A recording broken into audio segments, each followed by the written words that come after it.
If you want to write freakishly good dialogue, there's a simple trick the top screenwriters use to keep you on the edge of your seat. And by the end of this video, I'll teach you the pattern I've seen over 13 years as a story producer so you can hook us with every line.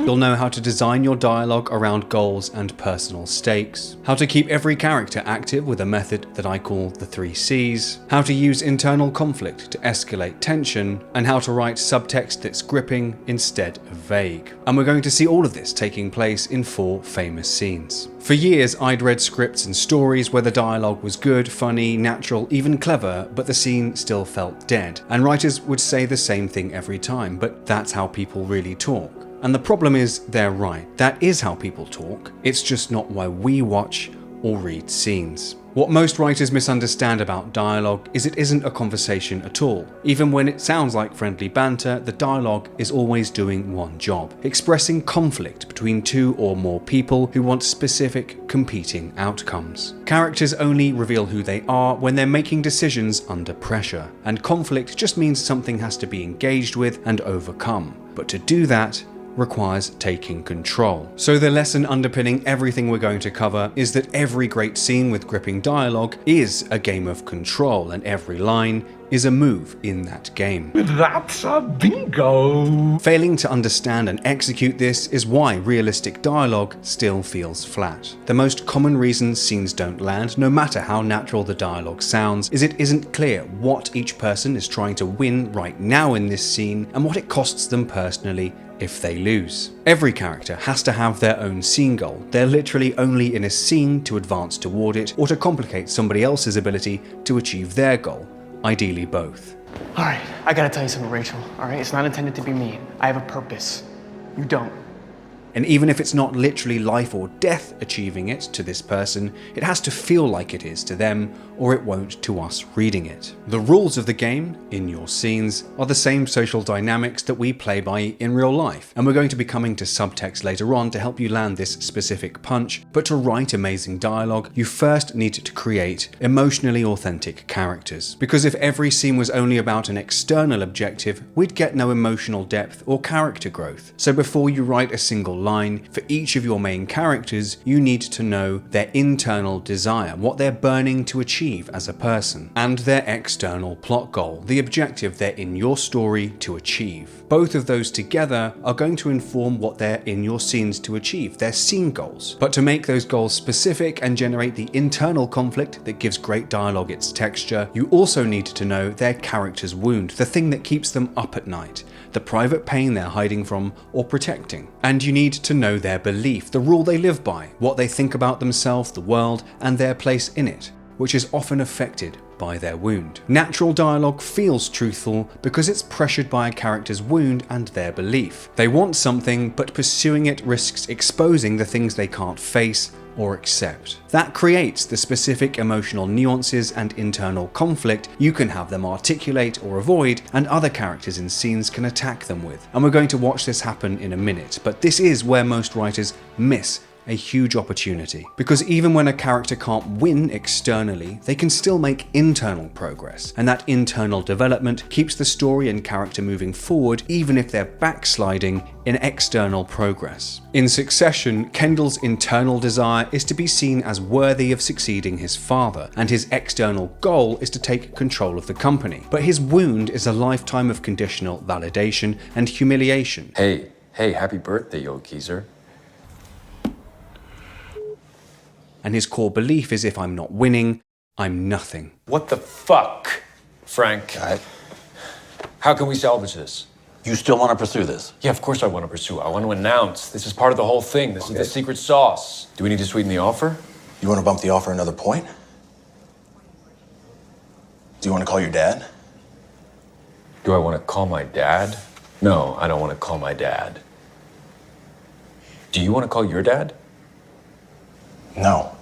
No? Do you want to call your dad? Does anybody want to call their dad? Okay, nobody wants to talk to their fucking dad, so We've started, so let's buy this fucking company. So even when Kendall isn't advancing toward his external goal, in the moments he stands up to Logan, it still feels like meaningful progress because he's confronting the source of his wound at personal risk to himself. We're coming back to this scene shortly, and because you can't write gripping dialogue without knowing those character elements first, if you need help defining them, there's a free mini course I've made and a GPT linked in the description. But once you do know your character's specific scene goals and their internal world coloring how they'll go about achieving it, the next question is, how does a scene's game of control actually come to life? And that is where my 3 C's come in. If you have scenes where people are talking but nobody is doing anything, nobody's gaining ground, losing ground, cornering, escaping, forcing decisions, that's what we call passive dialogue. And even if the information being discussed is technically story critical, passive dialogue kills reader engagement because the information is not being earned with anything being risked in the balance either way. So to fix that, you need to think about your scenes as being a game of chess. Sometimes in chess you can move straight toward your objective, but most of the time you're moving diagonally, and sometimes even backwards to set up your next move from a different approach or to bait your opponent to overcome them in a different way. In every scene, characters are trying to conquer it, being forced to calculate in order to conquer, or having to tactically concede. Conquer means I'm winning or I've won, I've overcome obstacles, I'm controlling the conversation, or I've obtained my scene goal and I'm protecting my position. Calculate means I'm not winning yet, but I'm actively probing for leverage, testing angles, repositioning, and making sure I don't lose or give my game away. And concede means I'm choosing or being forced to give something up. Information, status, control, sometimes as a tactic, and sometimes because I'm being cornered in this particular moment. In chess, a good concession is always strategic. You give ground or make a sacrifice to buy time, survive, or set a trap. The way to use this while writing is to label each character's C at the top of your scene. If nobody's state changes for too long, the scene's going to go passive and static, and you want to fix that, so control shifts and therefore keeps us hooked. To see this in action at the simplest level with the clear life or death stakes on display, we'll use a scene from Departed where the power dynamic is clear. Do you know who I am? Frank Costello, the Irish mob boss, has the power, but he's losing personal control as paranoia takes hold. And Billy has to control the situation so Frank won't think he's an informant and kill him. Frank's scene goal is to decide if Billy's the rat in his gang, and Billy's scene goal is to survive and divert focus. So more than just an information exchange, the dialogue here shows Billy's fight to control Frank's reality relative to their personal goals.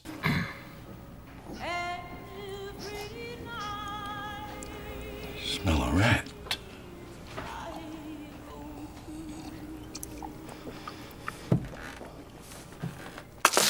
Jesus Christ. You got a girlfriend? No. No, why? What does that matter? Depends. I'm sure by now you know I got an informer in my outfit. Cop. State East Boston Police Department. I'm not sure. Jesus Christ. You sure it's not the FBI? Yeah. It ain't the FBI. Ex-wife. Old girlfriend. Or stupid. That is what brings you down this business. Stupid, huh? Well, I guess that leaves me out.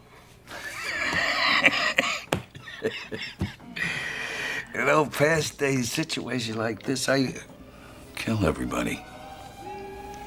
Everybody that works for me. Right. You know, Frank, I look around at your other guys. I mean, they're all murderers, right? Right? And I think, could I do murder? And all I can answer myself is, what's the difference? Give them up to the Almighty. You see, that's my point, you know. You accused me once. I put up with it. You accused me twice. I quit.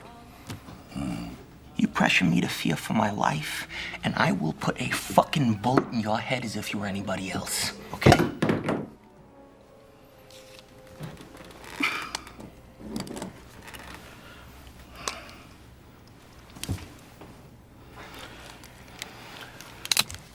got something you wanna ask me? Look, you're 70 years old, Frank. I'm just saying, okay? One of you guys is gonna pop you. One of you guys is gonna pop you. And as for running drugs, what the fuck are you doing? What are you doing? You don't need the money or the pain in the ass, and they will catch you. I haven't needed the money since I took Archie's milk money in the 3rd grade. Tell you the truth, I don't need pussy anymore either. But I like it. Point I'm making here is, Bill, I got this rat, this gnawing, key-eating fucking rat. And it brings up questions. You know, see, Bill, like, you're the new guy. Girlfriend. Why don't you stay in the bar that night I got your numbers? Social security numbers. Everybody's fucking numbers. Is this something that you just want to go ahead and ask me? Because I'll give you the fucking answer, all right? Frank, look at me. Look at me. I'm not the fucking rat, okay? I'm not the fucking rat. Start with you agree there is a rat. You said there is one, all right? I base most of what I do on the idea that you're pretty fucking good at what you do. Sure, but you, William, what would you do?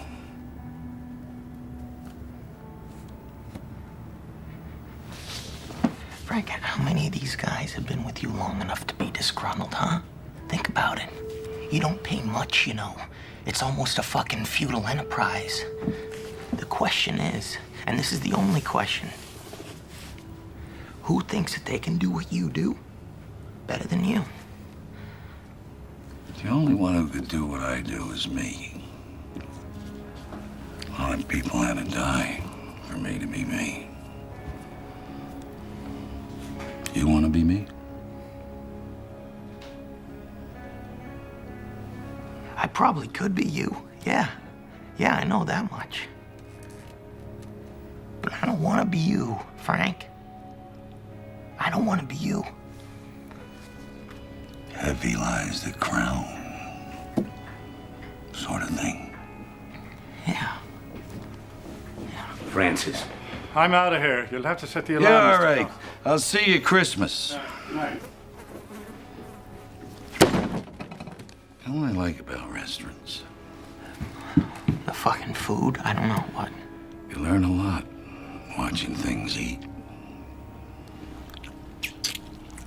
A clear power hierarchy obviously gives you easy clarity about who has overall scene control, but what if you're writing scenes where people aren't risking death all the time? The good news is writing amazing dialogue doesn't need life or death stakes to grip us. The scenes we can't ever look away from make sure that control never stays with one person for long. It swaps hands as fast as it can, so to upgrade your dialogue from good to unforgettable, think of control like a baton. In a great scene, that baton is being snatched back and forth. So every few lines you want to be asking, where's the control right now? Which state has moved up in each character and which has been pushed down? In the series Justified, the character elements we covered earlier colour every exchange in a deeply characterful way. Boyd Crowder is a criminal and Raylan Givens is a US Marshal, but both dug coal together in their youth, so while both want to kill each other professionally, personally, because of that history, they also kind of don't. Raylan's wound is that he was raised around criminals and was afraid of becoming one. So his belief is that he is not like them. His internal desire is to escape the patterns of his criminal family and feel morally superior, and his scene goal here is to extract information from Boyd. Boyd's internal desire is to matter and be appreciated as more than a small-town criminal. His wound is growing up poor, undervalued, and underestimated, and his belief is that the man who controls the narrative controls the outcome. His wound makes him verbal and he fights with language, a means to show his intelligence is greater than those around him suspect. Boyd's specific scene goal is to use his leverage over Raylan to get at another criminal, Dickie Bennett, who shot Boyd's girlfriend Ava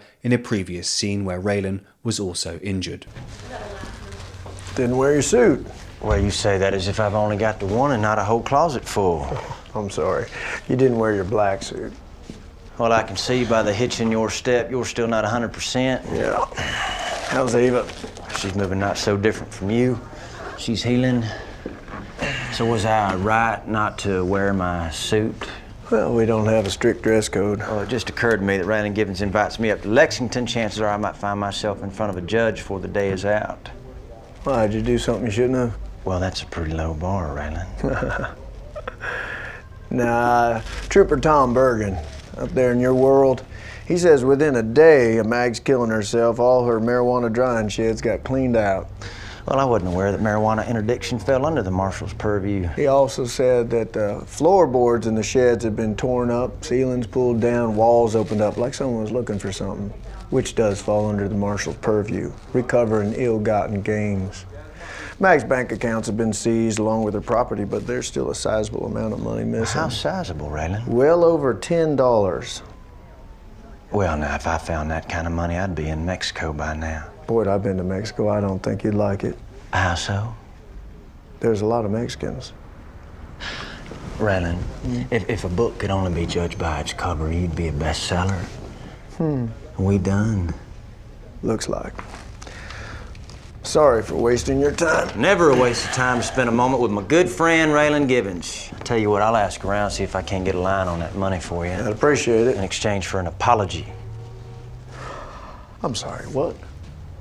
I want you to apologize. For the crack about the Mexicans? By the time I got out to Wade Messer's house, Dickie Bennett was tuning you up like it was his birthday and you were his piñata, only I don't think there would have been candy pouring out.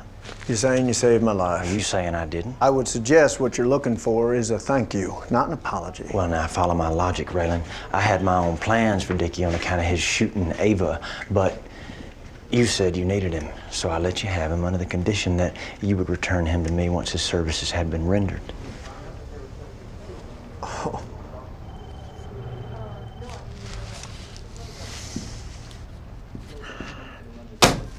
I'm sorry, did you see a creek out in the lobby? Some pretty green trees and cut off mountains. You think we're in the holler?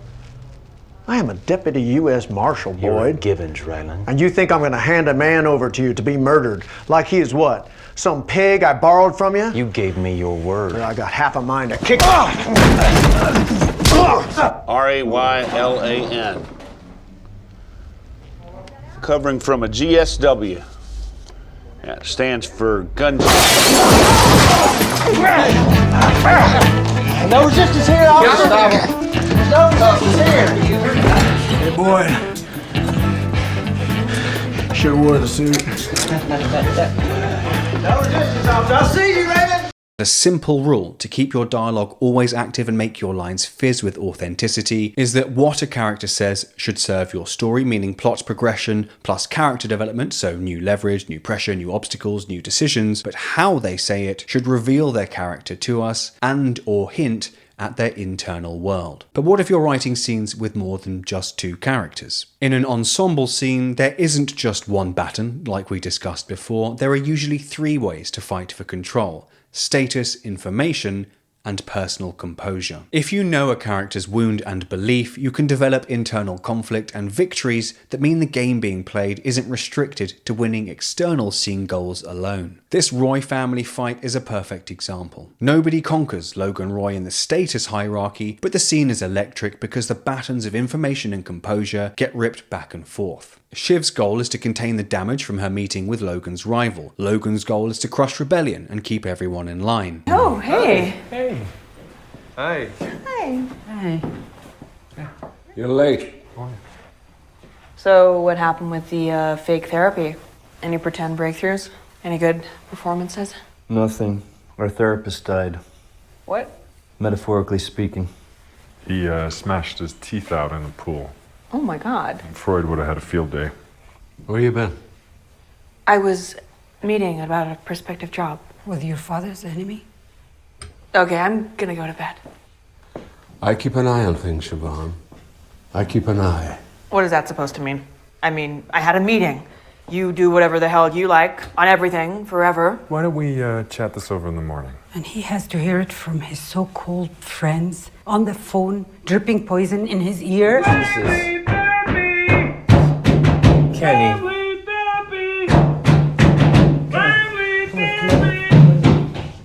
Kendall's wound is that lifetime of conditional validation and humiliation we discussed earlier, and his overall goal is simple: to be chosen. But when he walks in here, high and emotionally unfiltered, he stops performing for approval and says what he normally can't. He doesn't outrank Logan, he can't, but he destabilizes him because he forces Logan to react emotionally instead of dictating the frame. Hey!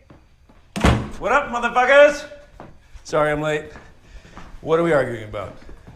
What's wrong with him? Oh, where do we start? I'm off my nut, folks. Off my fucking nut. Like all the papers said. Your dreams have come true. Congratulations. Hey, just so you know, I think things are good with the launch. I talked to the guy. He doesn't care, Rom. He doesn't even fucking notice. Dad, give him a high five. Come on, he's waiting. Dad? You do that to me. Evis, I'm one Senate member who wants to fuck me ragged. On the same side as those animals that hit me with a bag of piss. It's my work, Dad. You of all people don't understand that. Work? It's rebellion. Sabotage. Oh, yeah, of course, because it's all about you. Yeah, not that I might be in agreement with his points about the purchases, or just maybe his whole philosophy. Philosophy? This is nothing but a miserable, deliberate attempt to undermine my whole business strategy. You don't have a business strategy, Dad. Your whole business model is based on seducing presidents. You're a really high-class hooker. No offense. Hey. Fuck off. It's fine. My handsome addict. You know, it's been a long day. It's been really nice getting to know you all a bit better. Night. Night.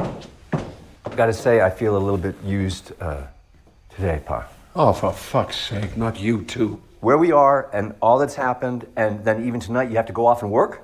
I made some calls. Jesus, can't you wait? Can I wait for you to finish a few calls? Yeah, I think so. I think so, Pa. I've had a bit of practice. Connor. Quite a bit. Connor, your father has been busy dealing with these two traitors. Disagreeing with Dad is not treason. But trying to make one of his biggest enemies president is kind of a fuck you. Oh, hey, Dad. Dad, I like those stories you planted about me. That was... Yeah, you forced my hand. There it is. Yes, and he's fucking lucky that was all. What you kids do not understand, it's all part of the game. Oh, it's all part of the game. Come on, everybody. It's a rootin' tootin' super fucking fun game for all the family. Step right up. You run towards politics to prove that you're your own man. Fine, but that's not principle. You're scared to compete.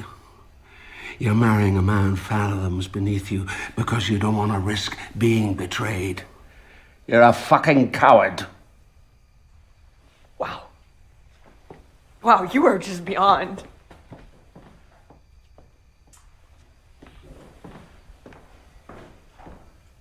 You know, I was born lucky. I'm a lucky person. I realize that. And you're so fucking jealous, aren't you? You're so fucking jealous of what you've given your own kids. You can't handle it. You can't work it out. If I'd spoken to my uncle like that. What? What would evil Uncle Noah do? Calling your daughter a coward till she cries? Big man. Logan. Logan. Come on. Logan! You are a fucking nobody. Fucking nobody.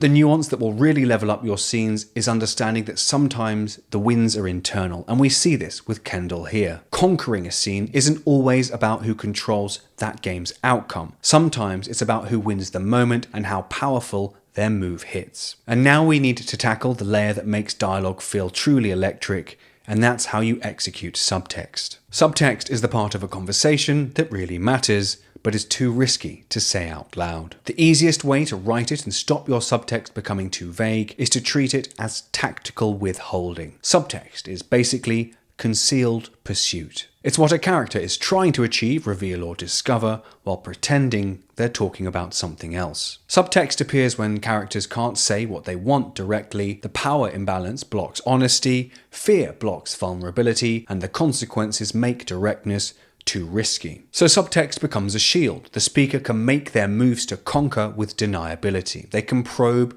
threaten, flatter, test, corner without ever starting a fight on the surface that risks jeopardizing their personal goal. But what about when they want to directly say what they mean? Well, within the paradigm of the 3 C's we've been discussing, directness itself is a conquering move, either when you know that you can back it up, or you're pretending that you can. And if you're ever stuck writing subtext, ask, what does my character want and why can't they say it? Because that answer will be the subtext you need to find a way for them to discuss. On the surface, the opening scene to Inglourious Bastards seems like polite conversation, but underneath, it's entirely predatory. On the nose dialogue would just say, I know you're hiding Jews. But Tarantino instead gives us a masterclass in subtext as concealed pursuit. Even silence becomes pressure because silence forces the other person to fill the space, and the way they do so reveals their character to us.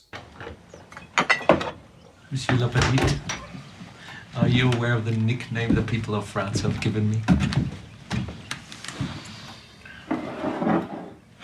I have no interest in such things. But you're aware of what they call me. I'm aware. What are you aware of?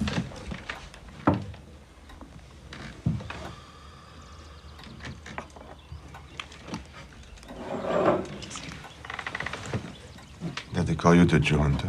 Precisely. I understand your trepidation in repeating it. Heydrich apparently hates the moniker the good people of Prague have bestowed on him. Actually, why he would hate the name the Hangman's baffling to me. It would appear he's done everything in his power to earn it. But I, on the other hand, love my unofficial title, precisely because I've earned it. The feature that makes me such an effective hunter of the Jews is, as opposed to most German soldiers, I can think like a Jew, where they can only think like a German. More precisely, a German soldier.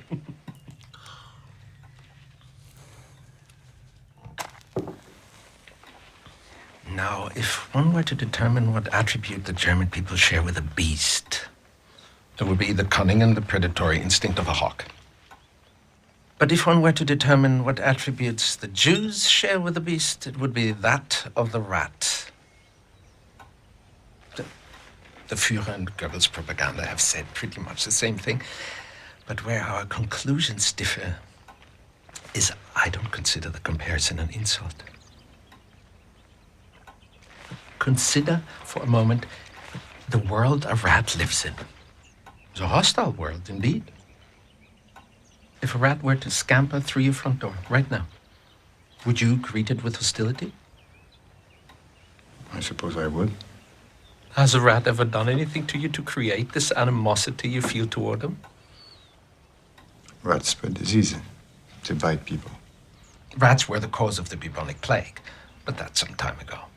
I propose to you, any disease a rat could spread, a squirrel could equally carry. Would you agree? Right.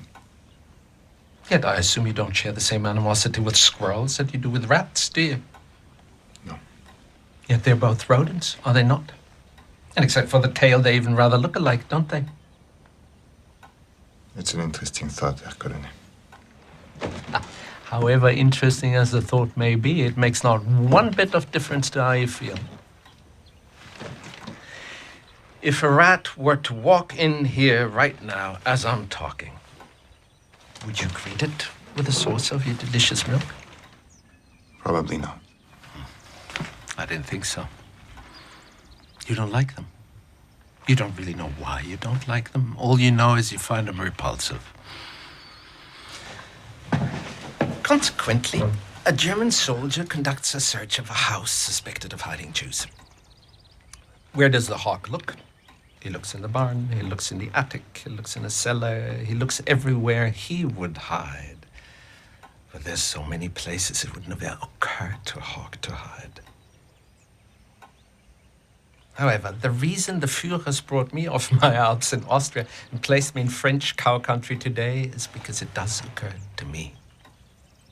Because I'm aware what tremendous feats human beings are capable of once they abandon dignity. May I smoke my pipe as well? Please, Uncle, make yourself at home.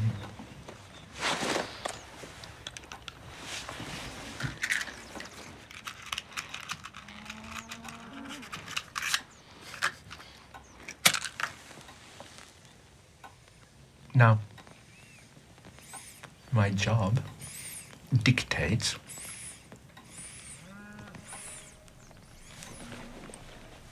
that I must have my men enter your home and conduct a thorough search before I can officially cross your family's name off my list. And if there are any irregularities to be found, rest assured there will be. That is unless you have something to tell me that makes the conducting of a search unnecessary. I might add also that any information that makes the performance of my duty easier will not be met with punishment. Actually, quite the contrary. It will be met with reward. And that reward will be your family will cease to be harassed in any way by the German military during the rest of our occupation of your country.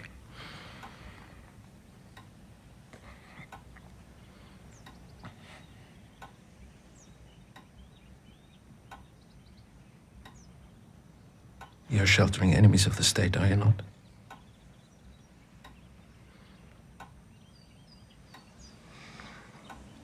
Yes.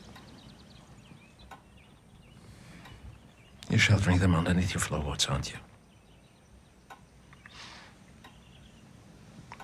Yes. Point out to me the areas where they're hiding.